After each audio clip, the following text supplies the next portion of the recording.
In a word, it's chaos. You'll have to see it to believe it. Whoever said that must have been talking about Talladega. It's a place where chaos mixes with speed. Where a town turns into a city. And a playoffs weekend becomes a lifetime of memories. It's a tradition like no other.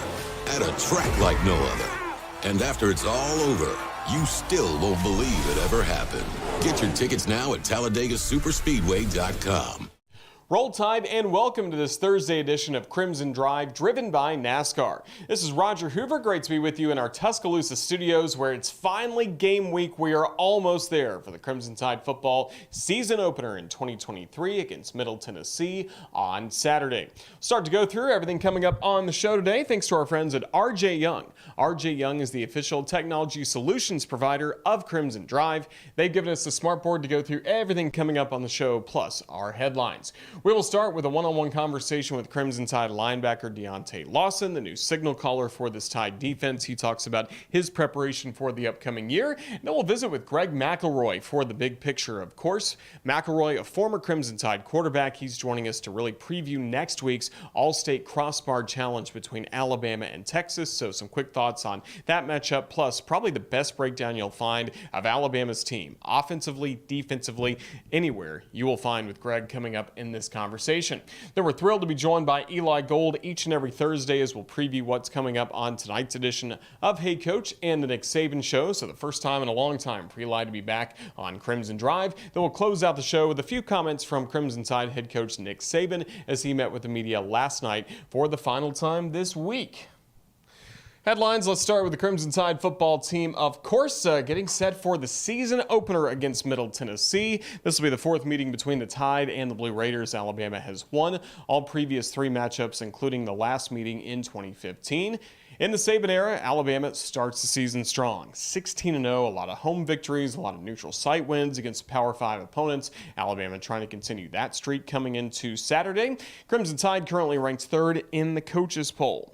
It's good to see that for Alabama. Now let's take a look at the Crimson Tide soccer team on Sunday. A great top 20 victory against Memphis, the 300th victory in Crimson Tide soccer history. Now they'll try and get number 301 tonight against Miami. Miami was the only team last year in the regular season that defeated Alabama. It was the start, after that was the start of a great long winning streak to close out the regular season. So tonight on SEC Network Plus, it'll be the Crimson Tide and the Miami Hurricanes. Then the Crimson Tide will be back on the road playing at Samford in the Birmingham area coming up on Sunday at 5 o'clock.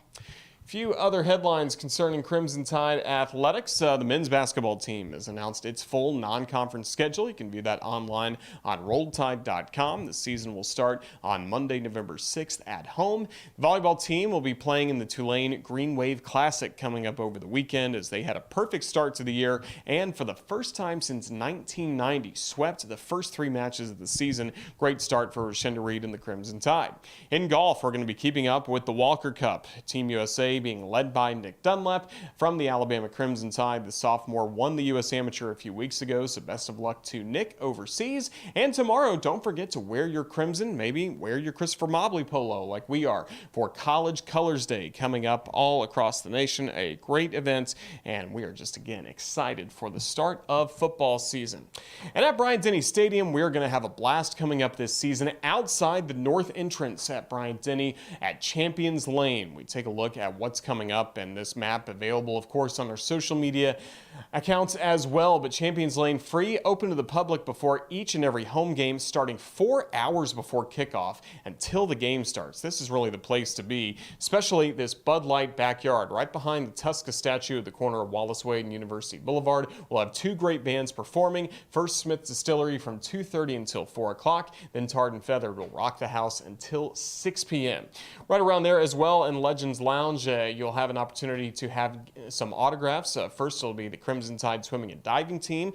They'll be along from 4:30 to 5:30, or excuse me, from 3 to 4, and then the baseball players from 4:30 to 5 o'clock. Ben Hess, Alton Davis II, and Riley Quick, all available as well. So again, that's part of the fun here at Champions Lane. And then you also have some interactive displays from T-Mobile, plus opportunity to get some food and drink from World of Beer and Texas Roadhouse. And that'll lead you right up to kickoff at 6:30 6:30 on SEC Network. So again, just a great new feature for Crimson Tide home games. Champions Lane, just outside of Bryant-Denny Stadium. And we look forward to updating you on what's coming up at Champions Lane before each and every home game this year. Right now, we are ready for some football. We are ready to talk some football with Crimson Tide linebacker Deontae Lawson. He'll be counted on as one of the leaders for this Crimson Tide defense, and he joined us as one of our one-on-one interviews this week. Deontae, Roll Tide, are you excited the season is finally here? Yes, sir. Yes, sir. No doubt. Yes, sir. How do you feel like the defense took some steps forward throughout preseason camp? I feel like we're going to play with more discipline. I feel like the guys are coming together and ready to become one unit. Obviously, of course, you're focused on your assignment when you're on the field, but right in front of you, that defensive line, how would you assess their play in preseason? Yeah, those guys are great. They're big up front, so they help me, not let the offensive line get up to me. And then how about in the secondary with what we've seen from those guys? Oh, yeah. Those guys are working hard. Those guys are, doing their thing. They're just being disciplined and doing their job. You've gotten plenty of experience before on the field for the Crimson Tide, but now taking on that lead role as the Mike linebacker, what are some of your new responsibilities? Just make sure I'm holding myself accountable as well as the other guys. The signal call and make sure everybody is on the same page and things like that, and just, being that force. What did you learn from Henry Toto about how to be an effective signal caller? Man, Henry is a great guy. He taught me basically everything I know from here. He just showed me like the true meaning of being an inside linebacker. You're going to be talking with him a lot this week, getting ready for the first game? Yeah, no doubt. Yes, sir. Well, that's certainly good. How about Kevin Steele, the defensive coordinator for the Crimson Tide? What has he brought to this team? I feel like he focuses on the little things, and, he wants us to create turnovers and, everybody get to the ball with relentless effort. What's going to be most important for this defense on Saturday against Middle Tennessee? I feel like everybody just do their job, and it starts today with practice. Everybody buying in and doing their job and getting to the ball. Deontae, thank you for joining us. Roll Tide. Roll Tide, yes, sir. Thank you. Alabama racing is back. The NASCAR Cup Series playoffs are returning to Talladega for the Yellowwood 500 on October 1st. Purchase your tickets today and don't miss the chance to enter to win a custom University of Alabama racing helmet signed by Coach Saban. Enter to win a NASCAR's tent in Champions Lane prior to kickoff against Texas on September 9th. Can't make it to the tent? Be sure to head to TalladegaSuperspeedway.com to lock in your tickets to see epic playoff racing. We may even see that helmet coming up in just a bit here on Crimson Drive as we continue on this Thursday before the season starts. And, of course, we're really excited for this Saturday, Alabama taking on Middle Tennessee to begin the season. But we're also 2 weeks away from what is really the marquee matchup. Really, if you think about it, just over a week away from, again, the early marquee matchup throughout all of college football this season. That'll be next week coming up in Tuscaloosa when Alabama hosts Texas. So to get us ready for that ball game, really no one better to visit with than Greg McElroy, of course, a former Crimson Tide quarterback who defeated the Texas Longhorns in the national championship game for the 2009 season. He's a commentator on ESPN, one of their top college football analysts, so he joins us as part of Allstate's Crossbar Challenge, getting us prepared for what's coming up when Alabama meets Texas. This will be the first of 2 interviews that we have with Greg McElroy in the next 2 weeks to preview what's coming up between Alabama and Texas in the Allstate Crossbar Challenge.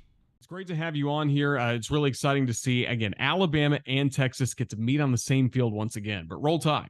Roll Tide. So happy that Allstate's doing this for us. This is so great. And honestly, it's so weird because I was a Texas fan growing up. That was my team. I'm from Dallas. I don't think there's anybody that's watching this that doesn't know that by now. And then my allegiance flipped at 17 to Alabama. So it's like this weird mesh between like my childhood and now my team, right? It's like this weird dynamic. So seeing Bama, Texas last year was one of the most uncomfortable games ever because I'm just rooting. First of all, it was just really uncomfortable because we didn't play well. Secondly, to see like the team I always pulled for against my team is just weird. So one that we're going to have to get used to though, now knowing that this game's going to be played quite regularly, and one that is going to be awesome and hopefully set the tone for a great year for the Tide. Let's go back to that moment again when you made the decision to come to Alabama and you flipped the switch, as you say. Your Texas fandom goes away. Now you're all with the Crimson Tide. What was it when you first got to Tuscaloosa, either on a visit or when you finally arrived for your freshman year? What'd you embrace first thing about Alabama? What made you fall in love pretty quickly? Well, I fell in love with Alabama before I ever committed. I just didn't have the offer. So it was, I'll commit to Texas Tech, and that's where I was. And I was actually the first Alabama game I ever attended. Well, I was in the stands at the Cotton Bowl in 2006, on January 1st of 2006, and I was wearing Texas Tech gear. I was committed. I was a Red Raider recruit, and was there pulling for the Red Raiders. And then actually later that night, I got the call from Mike Shula and said, "Hey, we're going to offer you. We told you to be patient. You were. The guy that we were recruiting, Tim Tebow, decided to go elsewhere. You are now the next guy that we're going to offer. And if you don't take it, then we're probably not taking a quarterback this year." So just that's how much that's how much we like you. That's how much we care about you. And we want you to come take a visit. I said, "Perfect. I'll be there next weekend."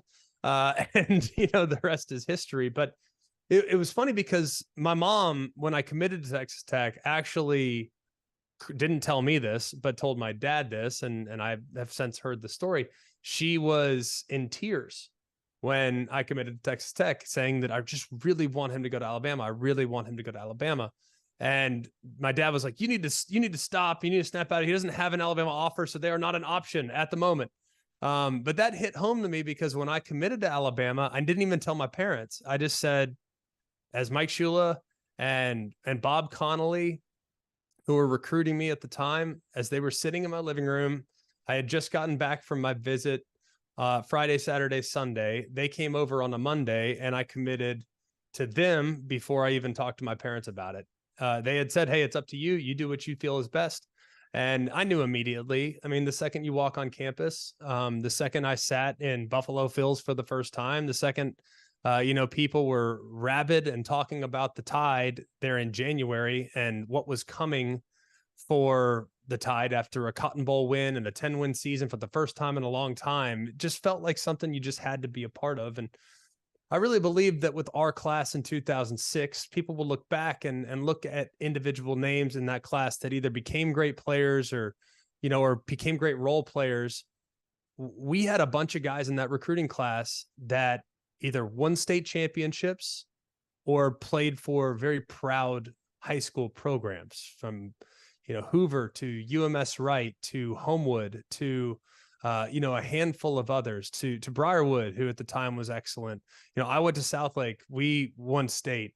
We had a kid from Nice High School in Florida. They won state. And we just had a lot of guys that played at a really, really high level in high school for programs that were going to win. So collectively, we understood what it would take to potentially turn this thing around and do the little things leading up to game day that would allow you to be successful on game day. Obviously, it culminated in a national championship win for Alabama against Texas your junior season. And we'll talk more about that coming up in next week's episode as we continue promoting the Allstate Crossbar Challenge. Thinking about Texas, and again, such a great close game between these schools last year in Austin. Now they get to meet this season in Tuscaloosa. And I think everybody around here wondering, will Texas bring that same kind of fight? Are they maybe improved from what we saw a year ago down in Austin? I think they should be improved. But I also think too, last year was a really perfect storm in a sense that it was early in the season. There were some young players that were filling in. The best players on the team, whether it be Bryce and Will, didn't have great days. Will in particular, a very uncharacteristically average day from him. And I think that had a little bit of a shell-shocked feeling that kind of would reverberate through the rest of the locker room, where, man, if Will's not getting it done, then, man, how am I going to get it done? I think that had a little bit of an unusual effect. He just didn't have his best stuff. And look, his standard's really high, so it's pretty easy to tell when he's maybe not at his best. But looking back to the actual game itself, there were a lot of missed opportunities. There were moments in which, we could have done something maybe a little bit better in protection, or maybe done something a little bit better with a route out of the backfield. It just wasn't quite the well-oiled machine that we're used to.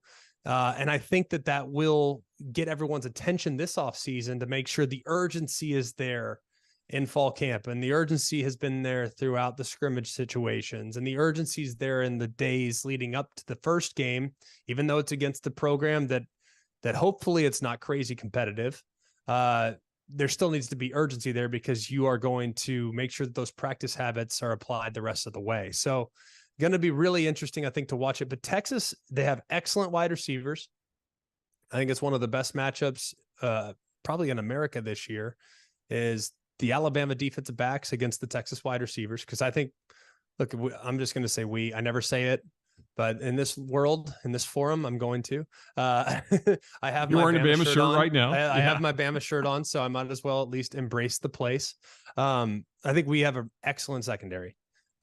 Watching them in practice, the coverage has been really tight. It's been tough for the quarterbacks to find a lot of room, and the corners are long. I think the addition from UAB is an excellent box player as a safety that knows how to play the run and is physical. I think Caleb Downs is phenomenal. I think Devontae Smith's had a really good camp.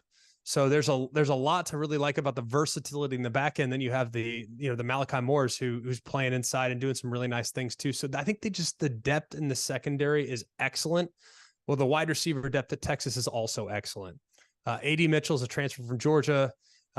He's a guy that I think most Bama fans remember. He caught a touchdown in the national championship game in 21.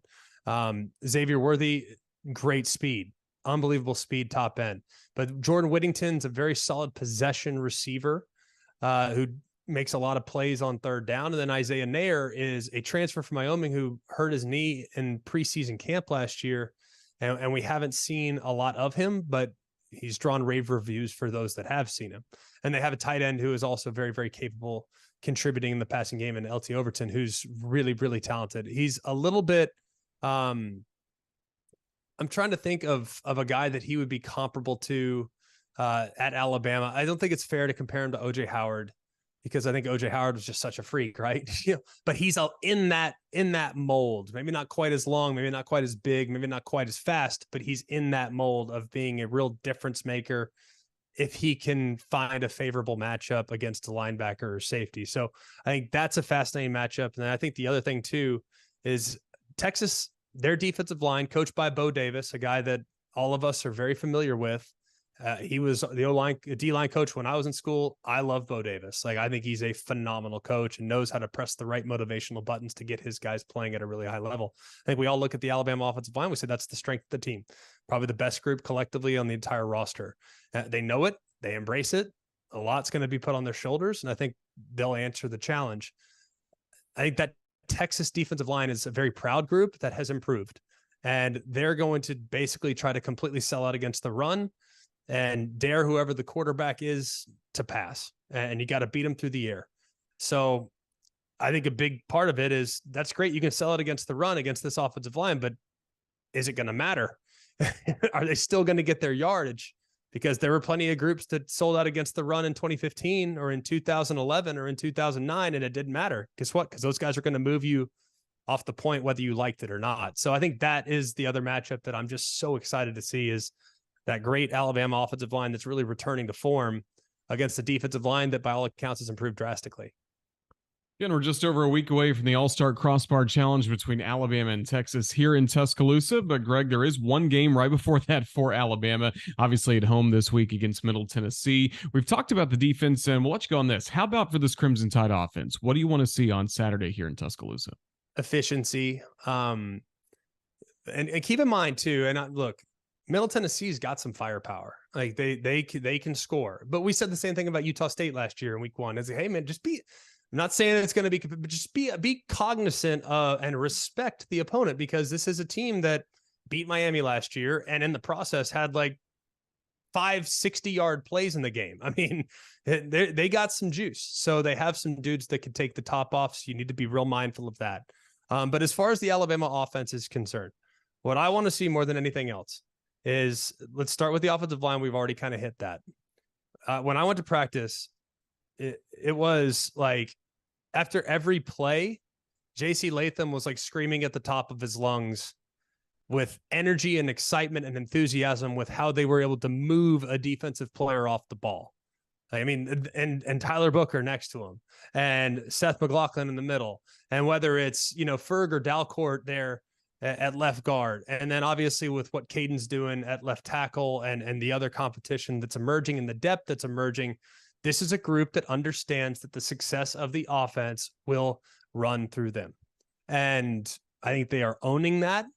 It's a veteran group. It's a talented group. I think you have probably a handful of first-round picks among the bunch. And I think they're taking real ownership of the entire offense, knowing that there are some pieces that are some unknowns. I think the running back room's really, really deep. I think everybody knows Roydell and Jace, but I think everybody needs to know about Jam Miller. I have yet to hear a single negative thing about any of the backs. I mean, everyone is just thrilled with what the backs are doing right now. But Jam Miller's the guy that needs to be, I think he will be a household name by the end of the year. But I'm just curious whether it's going to be week 1 or week 2 or week 7 or whatever week that ends up being. The wide receivers, you can see I'm avoiding every position but quarterback, but we'll finish there. The wide receivers, when I went to practice, I think they're going against a really good secondary. And I think that it's easy to get discouraged at times with being a little bit less efficient in practice and or in scrimmages, because you're going against maybe one of the best secondaries in the country. I mean, are they number 1? Are they number 5? Are they number 10? Who cares? But they're one of the best without question in the back end. Even though there's some youth, that's one of the best groups I've seen collectively all season long. So I think it's easy to maybe get down on yourself a little bit, to have some drops, to have lapses in concentration in camp, because 1, it's 1 billion degrees, and 2, you're going against a really solid group. So I want to see them play confident. I don't want to see drops, because drops are a concentration issue. And it's one thing to have drops when you're on practice 17 out of 24 and you're like, man, I'm over camp. Like, we've all been there, by the way. Like, all of us at some point are throwing in the towel in camp because, like, man, this is just the same thing every day. I'm just exhausted. I'm over this. Like, let's play a game. So concentration is not always at a premium in fall camp. So I want to see concentration. I want to see separation. I want to see great run after catch, because I do think that's going to be a lot of what the offense might be early on. And then I think if they can hit a couple deep shots over the top, that'd be great. I also want to see Amari Niblack. I've heard a ton of good things about him and being able to create matchups. So I really want to see what he can do. I love CJ Dupree. Nobody's talking about him. That dude's a heck of a player. We called a game of his at Maryland last year. The first play of the game against Ohio State, he took like a little screen, 25 yards, like hurdling guys. I'm like, this guy's a monster. So I really like him. And I think Robbie Oots is better in the passing game than people realize. I don't think he's ever going to be a guy that's going to lead the team in receptions like Brock Bowers, but I do think he's a guy that could keep you honest, especially off heavy play action, and might be a valuable asset in the red zone off heavy play action. So that's pretty much the entire offensive roster. Let's go now to the quarterback situation. I think Jalen, at this point, naturally, I mean, he's been there the longest. He deserves the first crack at it. I think that's perfectly within reason. I don't know if that was the intent coming into spring or summer. I think they just kind of went into it, say, we're going to roll him out all the time. But pretty sure Jalen got the first reps in the spring, got the first reps in the fall, and nobody did enough, relatively speaking, to take that first opportunity from him. And that's not a knock on the other two guys. I just think Milroe has done pretty much what he needs to do to secure the first opportunity to be the guy. But I would be surprised if the opportunity presents itself. Now, you never want to go into a game saying it's going to get sideways. We're going to get our backups in. We're going to get this guy who's like this many reps. We want to play the freshman. No, you never want to go into a game like that. Like, let the game and the outcome of the game dictate based on your performance.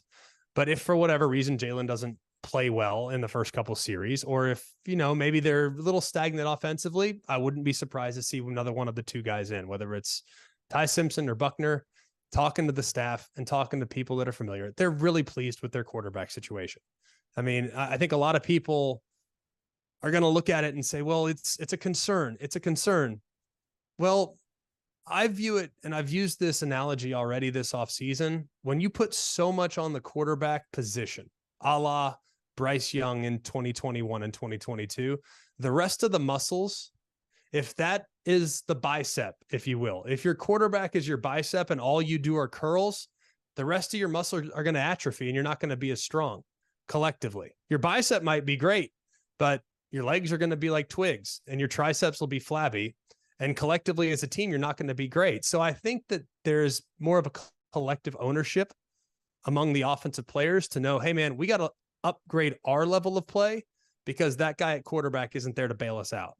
So I think McElroy needs to be real smart when it comes to ball security. We all understand that that was not necessarily one of his strengths last year. Let's see if he's improved in that regard. How is he as far as the intermediate and the underneath accuracy? I think he's a pretty good deep ball thrower. But I think in this style of offense, you got to hit some things underneath to kind of soften them up a little bit and to spread them out a little bit. And then at the same time, be smart when escaping the pocket. Don't always run outside the pocket, run up in the pocket. I think that's really big because when he gets going north and south, he's a handful. For Ty, play confident, man. Like that's my biggest advice to Ty. I think he's got tons of talent. I think he's got tons of ability. And I think he sometimes gets down on himself. I mean, you can almost see it. It makes a bad play, makes a bad read. It almost gets kind of down on himself, but he's a young player. I mean, I kind of went through that myself when I was a young player as well. Like, it's too hard on myself. And sometimes that impacted my performance on the field. So when you get out there, understand that with all due respect to Middle Tennessee, and with all due respect to just about all the teams you'll play this year, with the exception of maybe one or two here or there, the team that you're playing in practice is often better than the team that you're probably going to play on Thursday. Or excuse me, on Saturday. So be confident, like distribute. And I remember I didn't really get confident until I played against Western Carolina because I was like, oh my gosh, hang on, this is not, there's Nikita Stover. I'll throw that here. Oh, there's Nick Walker. I'll throw that. It was just like, it was so much easier because we had practiced for it and we had prepared for it. And I knew the reads, I knew the progressions, I knew how the defense was going to align, all those other things. So I think once you play, you just get more confident and then you're just build on it from there. And then for Buckner, just continue to endear yourself to the teammates. It's a difficult spot to be thrust into. You get here late.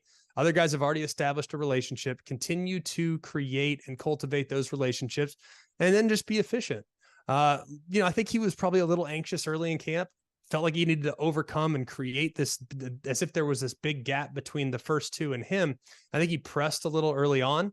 And now he's kind of settling in and has played better, I think, in the latter part of camp, which is encouraging. And then for the freshmen, whether it's Holstein or Lonergan, just keep grinding, man, and take every rep, whether it's scout team or if it's out there on the field with the ones or the twos or the threes, every single rep matters. Because I think as a freshman, it's easy to be like, oh, well, this play might matter more than this play.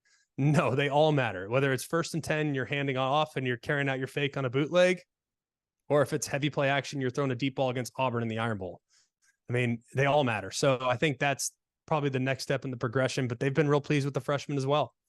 I know that was like a 30-minute answer. Is that, you might need to tighten up before your first game broadcast, but you're doing great. Now we like this radio. We're in radio podcast mode right now. Right. And it's my team. So like, I probably know a little too much. Like when I'm calling a game and you can see behind me, I'm calling South Carolina this weekend against North Carolina.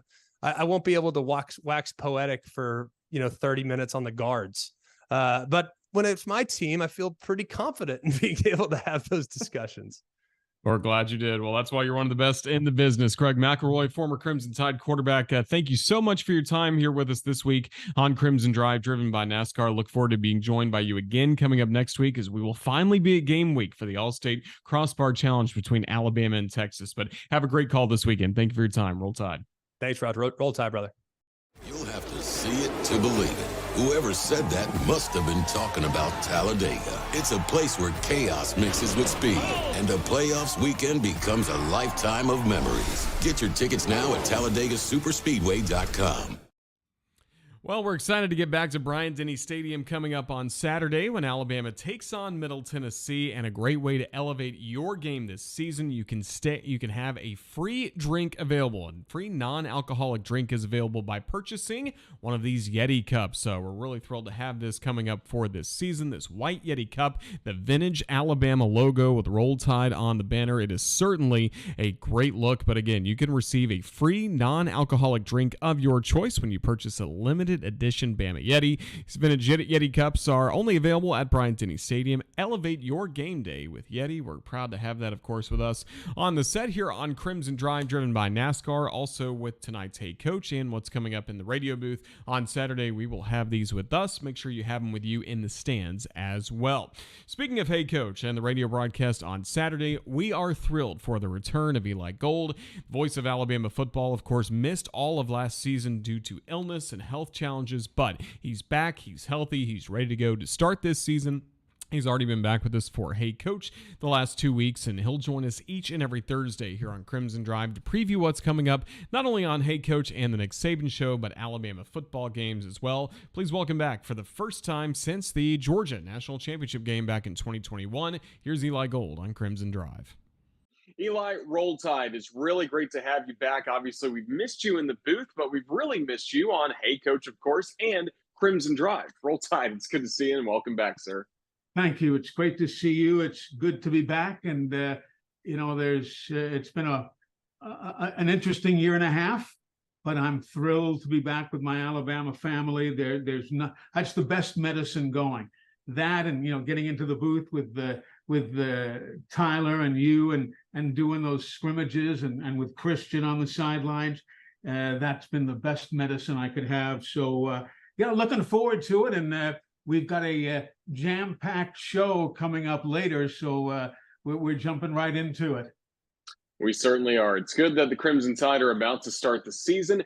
We've heard about this before. You had the opportunity to be at the two scrimmages and do some mock broadcasts along with Tyler and Christian. Just what you learned about this football team over the last few weeks as we get ready to start the season. Well, the thing we all know is that it's talented.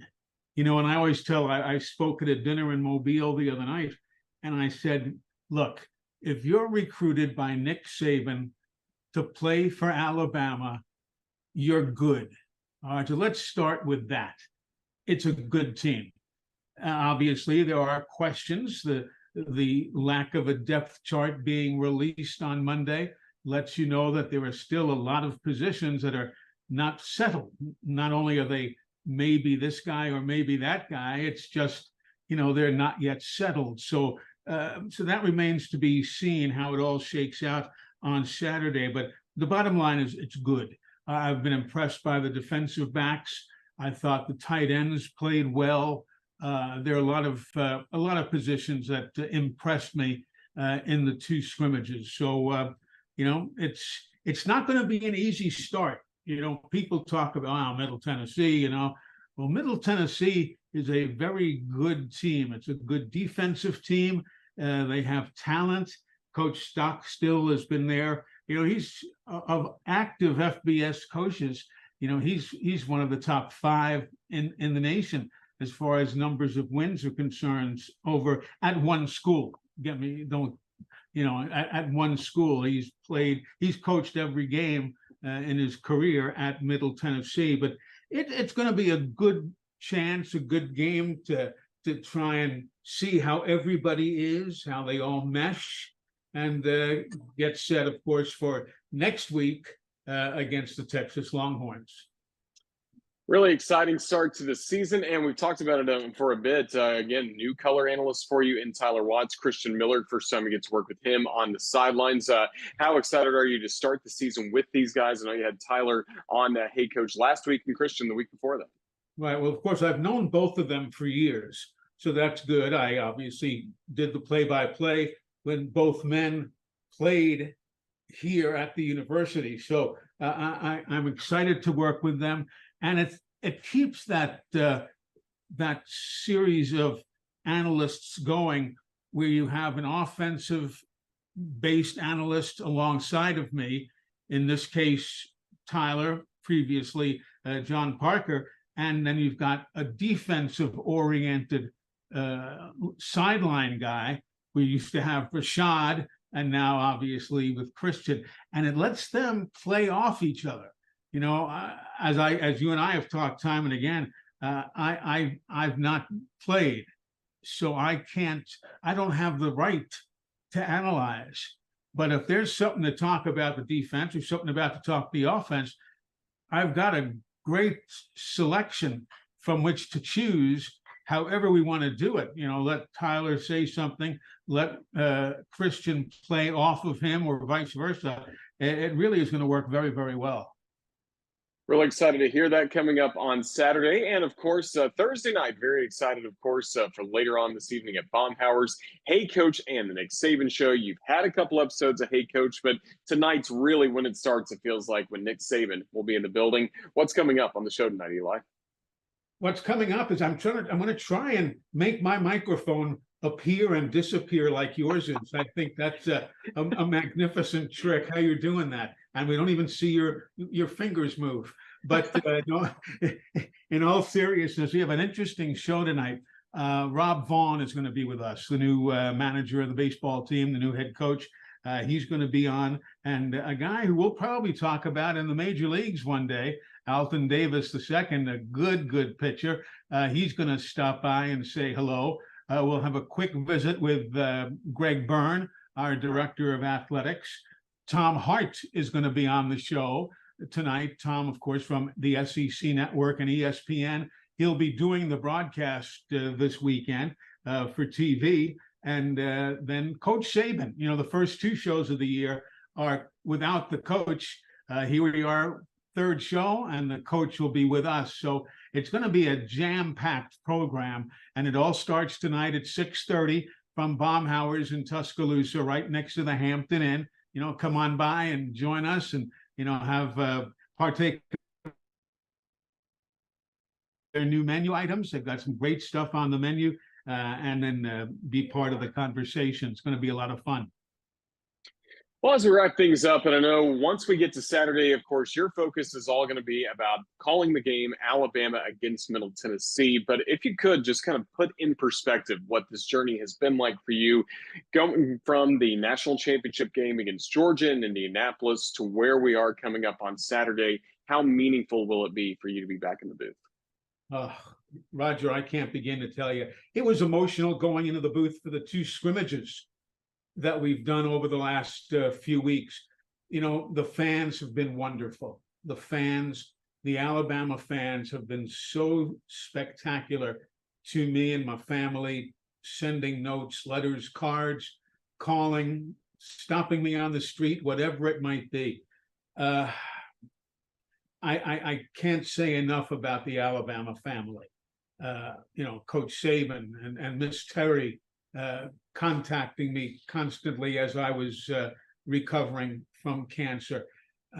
It'll be very emotional, and I'm going to not say much about it. They're tuning in to hear the broadcast of Bama and Middle Tennessee. It's not about me, but obviously there is a story there. So, we'll talk a little bit about it without going overboard. But yes, to be back with you, to be back with the whole crew, with Tom Stipe and Butch and and Chris and everybody who's going to be part of the broadcast. You can't say enough. And and I do want to mention how many times Chris Stewart contacted me while I was sick. He'd been there and done that. He didn't have cancer, but obviously a few years ago he had significant medical issues. We ended up going at times to the same, I went to the same rehab centers that he did. I went to a few others, but he and I went to the same one, the Spain Rehab Center at UAB. And, he talked to me, he called me and said, here's what you're going to expect. Here's this. It was wonderful to be able to talk to Chris and lean on him and glean something from his own personal experience. So, all in all, I'm looking forward to the game because it's nice to be back, as I've been looking forward to our conversation here today. But yeah, it's been a tough year and a half, but the fans and everybody involved has been wonderful to deal with. Well, Eli, we're just so thrilled you're healthy and back with us for the start of the football season. Really can't wait for Hey Coach later tonight. And then, of course, the football broadcast on Saturday. Just thank you for your time and welcome back to being on Crimson Drive each and every week. Roll Tide. Thank you, sir. Looking forward to being with you on Thursdays. Roll Tide, and we'll talk to you a little bit later tonight. Got a question for you. Where will you be on game day? Be a part of the action with a premium reserve tailgate from Game Day Done Right. Get your group together, pick your game and tailgate package, add on catering, beverages, and other tailgating amenities, and let Game Day Done Right take it from there. Enjoy all the fun of game day with zero stress. Visit GameDayDoneRight.com to reserve your tailgate today. For your next tailgate, just add people. Game Day Done Right is the exclusive provider of reserved tailgating opportunities for the University of Alabama and offers packages for all group sizes for a single game or the entire season. And we continue on Crimson Drive, driven by NASCAR, and we'll start to wrap up the show by hearing from the head coach of the Crimson Tide, Nick Saban, as he met with the media last night for what will be the final press conference of the week. Obviously, he will join us tonight coming up on Hey Coach and the Nick Saban Show with Eli, but always interesting to hear from head coach Nick Saban following Wednesday's practice for Alabama. Well, it's like I talked to the other day about, creating an identity as a team. Everybody wants to be special. Everybody wants to be extraordinary. Everybody wants to win. I mean, you could ask any team in the country, do you want to be number one? And everybody would raise their hand. But are you willing to do all the things you need to do to accomplish that? Get out of your comfort zone. Be accountable. Have the discipline to do things day in and day out, play in and play out. That will make you be able to accomplish and do things at a high level, and this would be true no matter what you do. And at this point, we don't have a lot of practice left, but we have a lot of opportunity to get a lot of mental practice, which will enhance your preparation in terms of going out there and being able to execute, have confidence, not make mental errors, and everybody be accountable to each other and create great team chemistry, which will be a real starting point of trying to create the kind of identity that, would like to create. So, every team that you play creates lots of challenges in terms of the way you technically have to prepare, and they all have players who can make plays. So it's up to us to control what we do in terms of how we play and the focus that we have in terms of how we want to go out and execute together as a group. Ty has, done a really good job. I think, all the quarterbacks have made significant improvement. I think Ty has made improvement. I think, one of the hardest things to not get involved with is to be outcome oriented and, to show your emotions when, things don't go exactly like you'd want them to. And, that's one of the things that I think has helped all of our quarterbacks, especially Ty, improve on. Mistakes are opportunities to learn, get better, grow, and, not get disappointed or frustrated in terms of how it affects the next play. And that's something that he's done a really good job of, and I think it's impacted his execution in a really positive way. It's probably too early to tell. I like, as I've said in here before, some of the guys on the team in terms of being leaders, impacting other players, sort of trying to get people to adhere to the standard of how we'd like to do things, whether it's practice, meetings, whatever. But that's a huge responsibility, and not everybody's up for it, but I like some of the guys that we have this year that are trying to do it, and they've done a pretty good job of it. But you never know what the impact of all these things are until you start playing games. And even when you start playing games, you don't know how it's going to sustain itself throughout the season. So these kind of questions are something that are better answered, at the end of the year, not the beginning. The NASCAR Cup Series playoffs are coming to Talladega this fall. Don't miss your chance to see epic playoff racing as drivers continue their hunt for a championship. Purchase your tickets today for the Yellowwood 500 on October 1st at TalladegaSuperspeedway.com. We're certainly in the NASCAR mood, and don't forget, you can enter the chance to win a custom Alabama racing helmet signed by Coach Saban. You can enter to win a NASCAR's tent in Champions Lane prior to kickoff against Texas on September 9th. And wouldn't you know it, here on Crimson Drive, driven by NASCAR, we have that helmet that you have a chance to win by going to Champions Lane. It'll be signed by Coach Saban soon, but here is another look at it again. An awesome NASCAR racing helmet, of course, with the houndstooth as part of the visor. Again, this is really cool, and this is the real thing as well. And just like you see our favorite drivers wear in NASCAR, again, a chance to enter to win coming up for the Texas game by going to Champions Lane. Great partnership, Alabama and NASCAR. As we start to wrap up this edition of Crimson Drive driven by NASCAR, we got to take a look at what's coming up across the network this weekend. It's a very busy time, and it's time to take a look at our weekend schedule, brought to you by Wickles Pickles. They are wickedly delicious. We have the pickle chips, we have the relish ready to go for the weekend. Wickles Pickles is the perfect addition to your tailgate coming up this weekend. Let's take a look at what's coming up across the Crimson Tide Sports Network. Well, we are not done yet on this Thursday. We had Eli Gold join us, of course, giving us a great preview of what is coming up with Hey Coach and the Nick Saban Show at Baumhauer's Victory Grill. That will start coming up at 6:30 tonight. Again, the guest in the first part of the show, Rob Vaughn, along with Alton Davis II, and then Greg Byrne. Tom Hart's the media guest, and then Coach Saban will be at the restaurant starting at 7 o'clock tonight. Also, on the Alabama Athletics YouTube channel and on televisions across the state, you can watch the next edition of Tide TV This Week, hosted by Kinsey Hughes. Then on Friday, we'll have a video game preview of Alabama against Middle Tennessee, kind of taking some of the best clips we've had throughout the week here on Crimson Drive. That'll be available on the CTSN Instagram page, so keep an eye on that. Also, our YouTube channel. So we will have a game preview like that, just a brief video with some, again, clips we've had throughout the week. We'll have that for you on Instagram and YouTube, getting you ready for Saturday. It's time for football. Alabama against Middle Tennessee to start the year. Kickoff, of course, is set for 6:30. Our radio coverage will start at 3:30 across the network. Then on Sunday, we'll take a look back at the Middle Tennessee game with the Nick Saban television show hosted by Chris Stewart. And then coming up on Monday, yes, it's Labor Day, but we will have Crimson Tide Rewind coming up at Baumhauer's Victory Grill in Vestavia Hills. So again, the show is at Baumhauer's in Vestavia Hills. Corey Reamer will be there. I'll be there. Of course, we'll have Ethan Carabin running the video stream for us and all of our social media channels. Todd Robbins will be the engineer. We'll have the highlighters there. It's going to be a party coming up on Monday when we have the return of Crimson Tide Rewind. And then, don't forget after that, Crimson Drive, driven by NASCAR, the next Tuesday as well. So again, it's a very busy time of programming as the season begins. And that has been your Wickles Weekend Update. Again, brought to you by Wickles Pickles.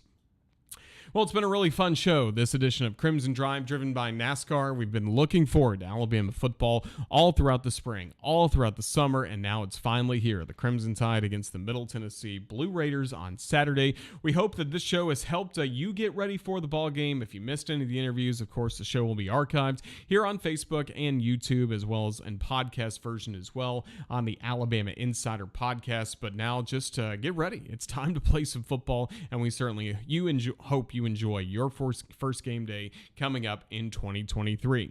Special thanks to the guests that we've had today. Greg McElroy, a great breakdown of the Crimson Tide football team. We thank him for being part of our coverage of what's coming up next week with the Allstate Crossbar Challenge.